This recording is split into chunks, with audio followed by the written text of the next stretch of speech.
After the final episode of Season 5, we all know that we aren't ready for the rest of the 4 episodes where this motherfucker's gonna take our breath out of the body and live their life like nothing has happened.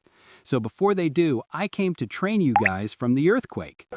Before you panic, let me tell you who I think is going to die in the final, because some of these names might shock you. If you guys are concerned, let me explain from my perspective who we think is going to die in the end. Shut the f up! Shut up! First, I am going to say Jim Hopper. You guys might jump on me for this, but let me explain. In Season 3, when people thought Jim Hopper died, the fan base completely crumbled and wasn't happy at all. So the series brought him back again to show that he is a big, important character. But now, when we look at Joyce Byers, she lost her first husband, and after that, she lost Bob. You guys might know who the main villain is. What? So this pattern of her losing the people she loves and then reconnecting with Hopper again might be setting up something emotional and worrying for the fan base.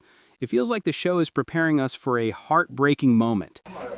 If I have to go to the second person, there is no one other than Robin Buckley. She's an iconic character in Stranger Things. However, there's still chances that we could see her dying in the last episode. What makes me think this is her slow character development lately and the emotional conversation she had with Will about collecting the courage to fight her inner self. That kind of character moment often hints that a series might kill someone at the end. And honestly, it won't affect me that much, so let's move on to the next one. We all know who is coming next on the list. Yes, you guys are right, Jonathan Byers. I know you guys are going to say a lot, but it is true. The moment I saw the ring he bought for Nancy, I knew he was going to die, no doubt. The series has always prioritized Steve, we all know that. Jonathan just came out of nowhere with Nancy, but the way they showed Jonathan and Steve fighting for her attention made it clear to me that Jonathan is probably going to die in the end. I know this hurts you guys a lot, but the next one is even more painful. And it is... Wait, first, subscribe to the channel, please. Okay, and now it is none other than 11. Wait, let me explain why. The whole series has been about 11 and Vecna. 11 was the one who sent Henry to the Upside Down with her powers, and that's where Henry turned into Vecna, who honestly looked way better as Henry. His Vecna face wasn't giving what Henry was giving.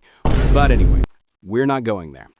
11's powers are what everyone is counting on to kill Vecna, while Will is just getting his connection back at the very end.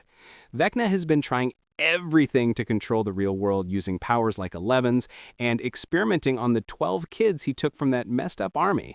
Yeah, Vecna just hates the army, but not Joyce. So the probability of 11 dying is honestly higher than Will.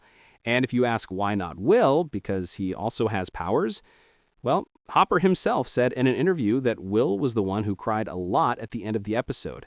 And it makes sense. He probably wouldn't cry for his own death, obviously. And finally, all I am saying is the most selfish person I know is Joyce.